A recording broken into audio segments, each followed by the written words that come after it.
Assalamualaikum warahmatullahi wabarakatuh. Pada sesi ini saya akan mencoba memaparkan tentang ilmu, metode, dan teori ilmiah. Nama saya Hasan, saya adalah dosen manajemen Fakultas Ekonomi Universitas Wahid Hasyim Semarang. Pada kesempatan ini saya akan menjelaskan tentang nanti kita secara bertahap apa itu ilmu, dan nanti yang akan saya sampaikan adalah pemaparan dari R.J. Bams dalam artikel ilmiah populernya dia di bidang filsafat ilmu pada tahun sekitar 80-an. Dan kemudian dari situ termasuk nanti kita akan membahas metode ilmiah, dan saya contohkan apa itu teori dan bagaimana teori itu bisa berkonflik atau bertentangan, dan bagaimana kita menggunakan teori tersebut. Materi ini cukup penting untuk mahasiswa dan bahkan sangat penting untuk mahasiswa khususnya yang sedang membuat penelitian atau sedang melakukan pemahaman tentang apa itu metode ilmiah, apa yang harus dilakukan untuk pendalaman ilmu melalui penelitian yang dilakukannya, baik untuk penyusunan skripsi, tesis, disertasi. Ini menjadi penting untuk dipahami, dan bagaimana metode dan penggunaan teori ilmiah, karena kadang-kadang teori itu nggak sesuai dengan praktek umpamanya. Nah, ini seharusnya tidak terjadi pemahaman-pemahaman yang kurang tepat seperti ini. Karena itu saya akan membahas satu demi satu mulai dari ilmu dan metode serta teori ilmiah. Nah, komponen utama dari sains atau ilmu ini saya ambilkan dari artikelnya R.J. Bams. Anda bisa cari di internet tentang artikel ini, dan resensinya juga cukup banyak yang sudah diterjemahkan dalam bahasa Indonesia dan dibahas. Bahwa dalam artikelnya What is Science? Apa itu ilmu? R.J. Bams mengatakan bahwa sesuatu ilmu itu selalu pasti punya 6 komponen ini. Yang pertama nanti adalah masalah, yang kedua adalah sikap, yang ketiga metode, yang keempat aktivitas, yang kelima kesimpulan, dan yang keenam dampak. Nah, nanti Anda bisa menjelaskan masing-masing ilmu ini ke dalam disiplin ilmu Anda masing-masing. Umpamanya di bidang manajemen ada pemasaran, keuangan, SDM, operasional, kewirausahaan. Ini bisa digunakan untuk bagaimana melihat 6 komponen ilmu ini untuk menjelaskan di masing-masing bidangnya. Bagi yang akuntansi juga bisa demikian, maupun ekonomi dan bahkan ilmu-ilmu yang lain. Karena ilmu itu dimulai dari masalah, punya sikap terhadap ilmu itu sendiri, metode baik yang umum maupun yang bervariasi, aktivitas-aktivitas ilmiah yang dilakukan, pengambilan kesimpulan, dan bagaimana ilmu itu memberikan dampak kepada masyarakat, lingkungan, dan perkembangan. Kita akan mulai membahas satu persatu dari mulai masalah, sikap, metode, aktivitas, kesimpulan, dan dampak. Kita mulai dari masalah. Tiap ilmu, tiap pembahasan apapun pasti dimulai dari masalah. Sehingga ketika kita tidak tahu ada masalah apa, kok itu perlu dipelajari, maka itu tidak pas. Apa itu masalah? Masalah adalah ketidaksesuaian antara apa yang seharusnya dengan senyatanya, apa yang idealistik dan kenyataannya. Contoh, kalau dalam masalah ekonomi, kita kenal ekonomi itu ada dan perlu ada karena adanya masalah kelangkaan atau scarcity, bahwa sumber daya itu terbatas, tetapi kebutuhan dan keinginan manusia itu tidak terbatas. Ini nanti bisa diperdebatkan ya, tiap bidang kepercayaan itu punya pemahamannya masing-masing.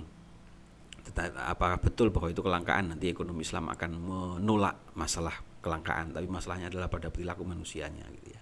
Nah, masalah ini seharusnya masalah ilmiah itu bisa praktis dan bisa sifatnya teoritis atau empiris. Nanti masalah teoritis nanti saya akan kasih contohnya di bagian akhir, conflicting teori, teori yang tampaknya bertentangan tapi masing-masing bisa menjelaskan. Nanti masalah empiris antara pertemuan satu dengan yang lain itu berbeda, dan masalah yang praktis mungkin penurunan penjualan, kemiskinan, pengangguran dan lain sebagainya. Nah, kriteria masalah ini dalam masalah ilmiah harus dapat dikomunikasikan dan punya sikap ilmiah. Apa itu sikap ilmiah? Kita akan membahasnya dan dibahas dengan menggunakan metode ilmiah. Maka kriteria ini yang perlu kita perhatikan, bahwa masalah itu tidak hanya sekedar masalah, tapi bisa dikomunikasikan sesuai sikap ilmiah dan metodenya. Nah, sikap ilmiah itu dimulai dari keingintahuan atau curiosity, bahwa seorang ilmuwan itu harus punya keingintahuan yang tinggi terhadap satu masalah dan bagaimana pemecahan terhadap masalah tersebut. Yang kedua adalah spekulatif, artinya spekulatif ini adalah dia punya jawaban sementara, tetapi jawaban ini perlu diuji lebih lanjut apakah betul sesuai itu atau tidak. Kemudian sikapnya juga harus objektif, artinya bukan karena subjektivitas pribadi, tetapi subjektivitas itu harus bisa terukur dan diperbandingkan dengan yang lain, baik dengan fakta empiris di lapangan, kenyataan yang terjadi di lapangan, maupun dengan pendapat-pendapat yang lain. Karena itu tidak bisa subjektivitas pribadi itu menjadi judgement, kecuali nanti itu perlu diuji secara ilmiah. Yang selanjutnya adalah berpikiran terbuka, open mindedness. Harus berpikiran terbuka terhadap pendapat lain, terhadap masukan yang lain, perspektif yang berbeda, itu harus sangat terbuka. Tidak ilmiah seseorang ketika pokoknya harus begini begitu. Nah, itu tidak ilmiah. Kemudian kesediaan untuk menunda keputusan, willingness to suspend judgment, meskipun itu dipercaya tetapi perlu dibuktikan dengan apakah betul seperti itu gitu. Nanti maka ini alirannya nanti empirisme gitu ya. Kesediaan untuk menunda keputusan. Yang terakhir adalah kesimpulannya itu bersifat sementara atau tentatif. Baik ini perlu diuji lebih lanjut maupun ini bisa saja nanti dengan perkembangan pada situasi kondisi berbeda ini akan menimbulkan kesimpulan yang berbeda. Selanjutnya kita bahas metode ilmiah. Metode ilmiah itu bisa dianggap satu atau bisa dianggap banyak. Satu itu artinya prinsip-prinsipnya itu sama untuk semua ilmu. Prinsip-prinsipnya sama untuk ilmu. Tetapi metode ilmiah juga banyak. Artinya setiap ilmu atau masalah itu mungkin metodenya bisa sendiri-sendiri, bisa berbeda-beda, sehingga variannya bisa menjadi banyak. Ada yang menggunakan nanti metode survei, ada yang menggunakan eksperimen, ada yang menggunakan wawancara, ada yang menggunakan observasi, atau gabungan dari itu semua, dan banyak metode lain yang bisa digunakan dan masing-masing punya keunggulan dan kelemahan sendiri-sendiri, sehingga metode ilmiahnya banyak, tetapi disebut satu. Kenapa? Karena prinsip-prinsipnya sama. Nah, prinsip-prinsipnya itu apa? Nah, umumnya metode ilmiah itu terdiri atas 5 tahapan. Yang pertama, masalah itu sendiri. Ya, ada kesadaran adanya masalah. Tadi sudah kita bahas tentang masalah. Kemudian yang kedua adalah pengujian masalah. Buat apa itu? Kepentingannya? Kenapa ini perlu diuji? Kepentingannya apa? Ya, dan bagaimana proses pengujiannya, nanti itu menjadi pengujian solusi. Kemudian tawaran solusi, kita kenal dengan hipotesis, dugaan sementara atau pernyataan sementara yang belum teruji. Hipotesis, hipo itu di bawah, tesis itu pernyataan, tapi pernyataan yang belum teruji atau belum dibuktikan dengan bukti. Tapi nah, ini kemudian dilakukan pengujian solusi, verifikasi hipotesis untuk mengujinya, dan kemudian bagaimana pemecahan masalah, namanya metode ilmiah. Nanti harus ada proses publikasi ilmiah. Nah, aktivitas-aktivitas ilmiah. seorang ilmuwan, saintis atau ya di dunia akademik, maka aktivitas akademik keilmuan itu merupakan aktivitas yang juga sifatnya individual, juga sifatnya sosial. Nah, contoh aktivitas-aktivitas yang sifatnya individual ya. Seorang peneliti, seorang saintis, seorang ilmuwan, seorang researcher, peneliti, ya, orang yang sedang membuat skripsi, disertasi, tesis, itu adalah seorang peneliti. Dia perlu sabar terhadap tekanan atau permasalahan baik yang sifatnya individual gitu ya, atau maupun nanti masuk aspek sosial gitu ya. Bagaimana, apa betul ini kesimpulannya atau mungkin prosesnya, laporan penelitian, untuk dia melihat laporan penelitian sebelumnya dan menyusun laporan penelitian tersebut, melakukan publikasi, dan peran dalam organisasi ilmiah untuk menguji apakah laporan penelitian dan publikasinya itu betul atau tidak. Tetapi sebagai seorang peneliti, saintis, itu juga punya aspek sosial, yaitu keterlibatan dengan pihak lain. Di perguruan tingginya, di universitasnya punya aturan-aturan tahapan-tahapannya masing-masing, dengan laboratorium kalau itu penelitiannya menggunakan laboratorium, dengan sponsor yang membiayai, bisa orang tua, bisa yang memberikan beasiswa, bisa dari universitasnya, dan dari promotor atau pembimbingnya. Nah, ini aspek sosial yang juga harus diperhatikan. Karena itu tidak bisa seorang peneliti, ya saya maunya begini, harus begini, tidak bisa. Tapi dia harus menyesuaikan dengan aspek sosialnya. Selain tadi dari dia harus ngatur dirinya sendiri, aktivitas dirinya sendiri. Selanjutnya kesimpulan. Nah, kesimpulan yang diambil oleh seorang peneliti, saintis, ilmuwan, akademisi, itu kesimpulan ilmiahnya bersifat tidak pasti atau sifatnya tentatif atau dapat berubah di kemudian hari. Kenapa? Karena perbedaan masa. Waktu yang berbeda membuat hal yang berbeda. Bahwa umpamanya pada masa lalu, supply creates its own demand. Kalau ada barang, supply itu akan menciptakan permintaannya sendiri. Pada masa lalu itu relevan. Kenapa? Karena produksinya mungkin masih sedikit. Tapi pada masa saat ini sudah tidak relevan lagi gitu. Banyak orang yang bisa membuat produk, tapi masalahnya adalah bagaimana memasarkannya. Maka kemudian sekarang justru berbalik, kecenderungannya demand creates its own supply gitu. Permintaan itulah yang mendrive penawaran atau produksi gitu. Nah, itu contoh karena perbedaan masa. Kemudian ilmu pengetahuan sebelumnya, sebagai pijakan penelitian sebelumnya, Anda tidak bisa mengatakan harus begini, pokoknya begini, logika saya begini. Tetapi sebaiknya ini didapat dari berbagai kajian penelitian sebelumnya. Bahkan nanti ada saya lupa istilahnya. Ada istilahnya kebaruan ilmu gitu ya, dibandingkan dengan yang lama, bagaimana perkembangannya. Dan kemudian keragaman ilmu yang semakin banyak. Ini juga harus membuka perspektif yang semakin luas dengan menggunakan berbagai macam ilmu. Orang psikologi masuk di keuangan, dan pembahasan psikologi juga masuk di masalah dan lain sebagainya. Kemudian dampak.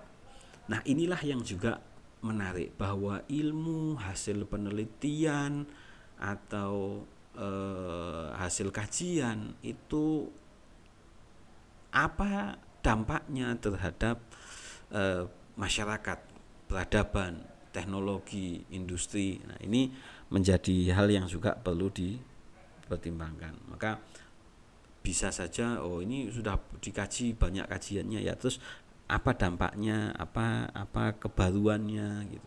Itu menjadi ini. Nah, istilahnya novelty ya, kebaruannya apa tadi, mungkin di yang bagian sebelumnya itu maksud saya kebaruannya itu, perkembangannya itu adalah novelty tadi. Nah, dampaknya terhadap teknologi dan industri bagaimana ini kalau hasil ini nanti manfaatnya buat penerapan di teknologi, di industri seperti apa. Untuk perbaikan masyarakat dan peradabannya bagaimana. Maka nilai satu kajian, satu ilmu itu diukur dari dampaknya terhadap perekonomian. Contoh kenapa perlu ilmu akuntansi gitu ya, karena masyarakat bisnis dan masyarakat secara umum membutuhkan informasi begitu. Maka dampaknya kalau ada penelitian akuntansi seperti apa, informasinya bagaimana. Begitu pula dengan manajemen baik keuangan, pemasaran. Ini buat apa sih sebetulnya penelitian ini, dampaknya, terus manfaatnya buat masyarakat seperti apa. Karena kalau tidak memberikan dampak maka tidak punya nilai itu sendiri. Kalau hanya sekedar tahu, so what gitu loh. Yang penting adalah apa dampak dari ilmu itu. Salah satu hal yang penting dan salah satu komponen yang harus dipertimbangkan. Nah, selanjutnya kita akan membahas tentang teori. Apa itu teori? Teori adalah sekumpulan pernyataan yang terkait secara sistematis atau systematically related state of statements, yaitu pernyataan-pernyataan yang terkait secara sistematis. Artinya apa? Menjelaskan A terhadap B, pengaruh A terhadap B. Nah, ini nanti arahnya pada hukum generalisasi. Jika A begini, maka B akan begitu. Nah, ini law like generalization, sehingga polanya akan terbaca seperti itu. Dapat diuji secara empiris. Secara empiris artinya kenyataannya menyatakan seperti itu atau tidak. Maka teori seharusnya praktis.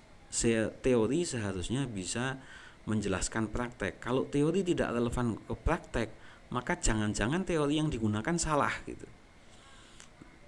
Kemudian menjelaskan dan memprediksi fenomena yang ada. Dan perlu bahasa yang baik dalam menjelaskan fenomena tersebut, yaitu bahasa ilmiah. Saya akan kasih contoh permintaan terhadap teori harga terhadap permintaan ya. Semakin tinggi harga, maka permintaan akan semakin turun. Maka teori ini punya asumsi-asumsi. Dan ini kalau generalisasi, kalau harga naik, maka permintaan akan turun. Tetapi kalau begitu atau enggak? Lah nanti kalau datanya menunjukkan seperti itu, ya secara empiris itu betul gitu. Tapi kenapa kemudian nanti dalam hal lain umpamanya, loh ini harganya sudah turun tapi nggak laku gitu, kenapa? Nah mungkin karena teori yang tidak pas, yaitu teori, harusnya pakai teori lain, teori preferensi umpamanya. Nah saya akan membahas tentang conflicting teori atau teori yang tampaknya bertentangan karena punya asumsi dan ini yang berbeda. Dan conflicting teori ini penting ketika kita sedang menyusun penelitian untuk menggunakan masalah teoritis. Kenapa ada masalah teoritis? Karena ini ada conflicting teori yang satu bilang begini, teori yang kedua bilang begitu. Nah, saya akan contohkan dalam konteks interaksi sosial kaitannya dengan inklusi keuangan. Interaksi sosial ini ya jaringan sosial. Kemudian kalau inklusi keuangan ini diukur salah satunya dengan penggunaan produk-produk keuangan formal biasanya. Nah, saya akan contoh dua teori yang memberikan kesimpulan yang berbeda. Modal sosial atau social capital ini akan merumuskan hipotesis interaksi sosial menurunkan inklusi keuangan. Sedangkan social learning theory bisa digunakan untuk mengembangkan pengaruh interaksi sosial itu akan meningkatkan inklusi keuangan. Kalau modal sosial itu akan menurunkan inklusi keuangan. Kenapa? Karena salah satu modal yang dimiliki oleh manusia adalah jaringan. Jaringan sosial ini akan mendukung proses dia, dan jaringan sosial, interaksi sosial ini yang akan bisa menggantikan lembaga keuangan itu tidak relevan. Kenapa? Karena dia dengan jaringan sosialnya itu sudah terbentuk hubungan, memanfaatkan hubungan sosial karena ini, sehingga kalau nabung ya sama temennya aja, investasi langsung. Kalau meminjam ya sama temennya atau sama jaringan sosialnya, itu contohnya begitu. Sedangkan social learning theory adalah bahwa menyatakan human functioning ini oleh Albert Bandura itu resiprokal antara intrapersonal, perilakuan dan lingkungan, sehingga interaksi sosial merupakan sarana meningkatkan pengetahuan dan sharing pengalaman, sehingga orang yang interaksi sosialnya tinggi ini menjadi sarana untuk meningkatkan inklusi keuangannya gitu. Nah, itu contoh di atas bagaimana konflik antara modal sosial itu bertentangan dengan menjelaskan kalau modal sosial tadi itu hubungannya negatif terhadap inklusi keuangan, tetapi perspektif social learning atau social cognitive theory bahwa interaksi sosial itu dihipotesiskan akan meningkatkan inklusi keuangan.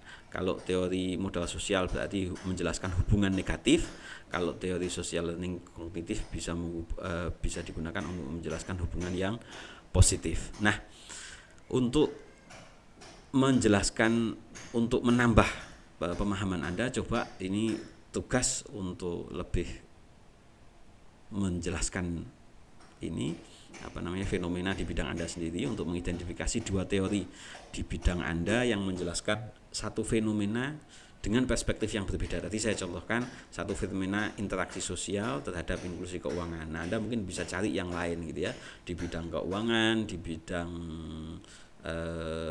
pemasaran, di bidang kewirausahaan. Silahkan coba pakai teori-teori. Di bidang SDM masing-masing punya teori-teori yang bisa menjelaskan satu fenomena dengan fenomena yang lain. Nah, maka dari situ kemudian susunlah masing-masing hipotesis dengan menggunakan masing-masing teori ini, dengan tuntutannya, penjelasannya bagaimana sehingga bisa memprediksi, bisa menjelaskan tentang fenomena-fenomena tersebut. Demikian, semoga bermanfaat pemaparan ini dan selamat belajar lebih lanjut. Wallahul muwaffiq ila aqwamit thoriq. Wassalamualaikum warahmatullahi wabarakatuh.